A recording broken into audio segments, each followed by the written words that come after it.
मेरा नाम रामबली प्रसाद हुआ। मैं महासंघ गोप गुट का सम्मानित अध्यक्ष हूँ और बिहार में जितने तरह के विभागों के आंदोलन चलते हैं, मेरी उपस्थिति हर जगह आपको दिखाई पड़ेगी।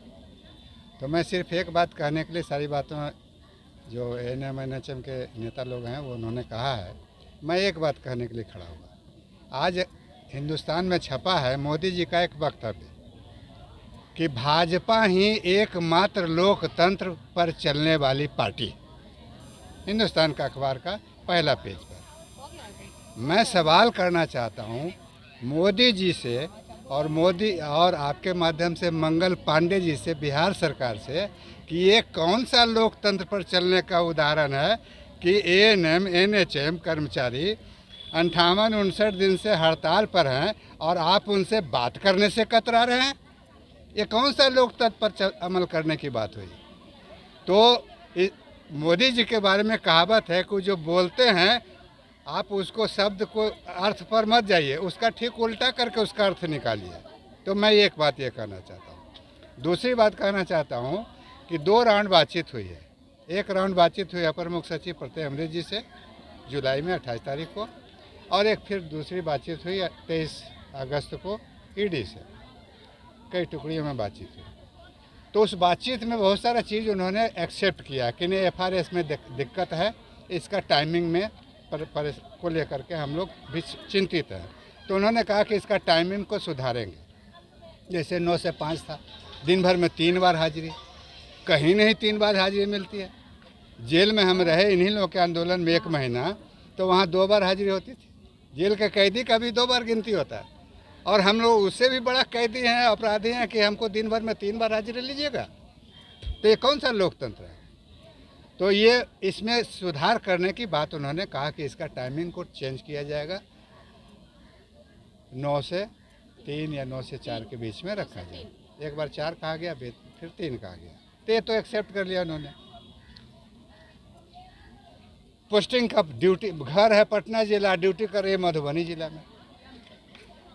आना जाना, मान लीजिए एक दिन छुट्टी मिलता है तो आने में पटना और जाने में कितना खर्चा होगा? एक दिन में संभव भी नहीं अपने परिवार से मिलना। तो एक मुद्दा है कि ऐच्छिक का स्थानांतरण कीजिए, होम डिस्ट्रिक्ट है उसका जो भी इच्छा है, ससुराल में निहाल जो होता है। तो इस पर उन्होंने कहा कि नहीं, आपका ये वैलिड पॉइंट है, हम सारे लोगों से आवेदन मांग करके और जहाँ तक संभव होगा हम उनके इच्छा के अनुसार उनकी पोस्टिंग करेंगे। ये हल है। वेतन का एक मामला था, 4 महीना हड़ताल जब शुरू थी तो 4 महीना 5 महीना का वेतन बकाया था। तो हड़ताल के प्रेशर में प्रमुख सचिव के से बातचीत हुई तो वो चौंक गए कि हड़ताल वेतन नहीं मिल रहा है। वे 4 महीना हो गया, 5वां महीना शुरू हो गया। बोले कि अच्छा ठीक है, 3 दिन वेट कीजिए, वेतन मिलेगा। तो वेतन तो लगभग सभी का भुगतान हुआ, किसी कारण से रुका हुआ होगा तो हुआ होगा। तो इस पर भी उन्होंने कहा कि जिसका भी बाकी होगा उसको भी भुगतान कर देंगे जल्दी से जल्दी। ये 3 हो गया। वो जो रेंज है, हाजिरी का जो रेंज है, 3 टाइम को 2 टाइम, और मान लिया कि हम पोस्ट पर जहां हमारा सेंटर ड्यूटी है वहीं हम हाजिरी दर्ज करेंगे मोबाइल में ऐप पर, तो रजिस्टर्ड होगा, नहीं तो आप अनुपस्थित हो जाइएगा। नेट का प्रॉब्लम ये सब, वो सब तो सब कोई जानते हैं बिहार में। तो रेंज भी बढ़ाने की बात हुई कि जहाँ सेंटर है आपका, सब सेंटर हो या वेलनेस सेंटर हो या एडिशनल पीएससी हो, उसके 2 से 3 किलोमीटर के दायरे में भी अगर आप हैं और टाइम हो गया आपके आउट होने का या इन होने का टाइम हो गया, तो आप रजिस्टर कीजिएगा, वो दर्ज हो जाएगा। तो ये जो चीज़ें तय होगी, इस तरह 4-5 चीज़ें तय हो गई है। तो हम एक अंतिम चीज़ बचा हुआ है, समान वेतन। तो समान वेतन तो हम लोग भी जानते हैं कि चलती हड़ताल में लागू नहीं होगा। हालांकि उसके लिए हमारे पास बहुत से आधार हैं, सरकार का अपने संकल्प हैं, कानून है, कैबिनेट का डिसीजन है, एक नहीं अनेक संकल्प है। तो उसको प्रोसेस करके लागू किया जाएगा।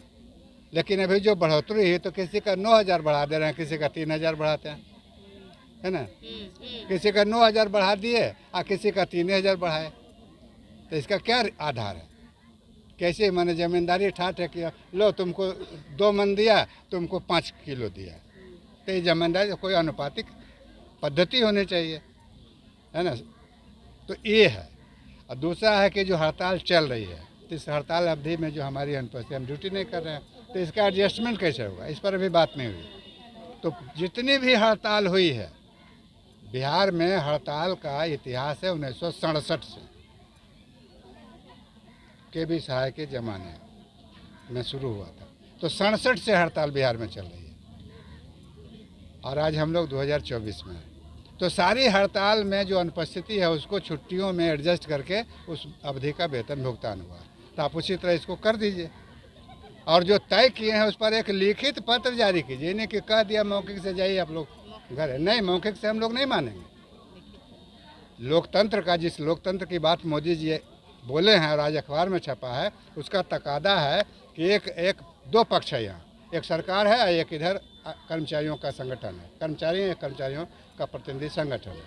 तो कायदे से तो एक सिग्नेचर सरकार का एक प्रतिनिधि एक तरफ और दूसरे तरफ आंदोलनकारी संगठन के प्रतिनिधि का सिग्नेचर होना चाहिए।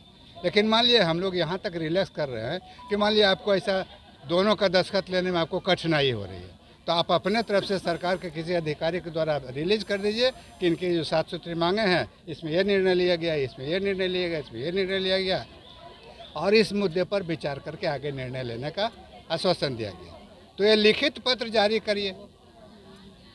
अब बातें करने से भाग रहे हैं तो अब लिखित पत्र जारी करेंगे कि नहीं करेंगे, और जब तक लिखित नहीं जारी करेंगे तब तक ये आंदोलन बंद नहीं होगा। Thank you.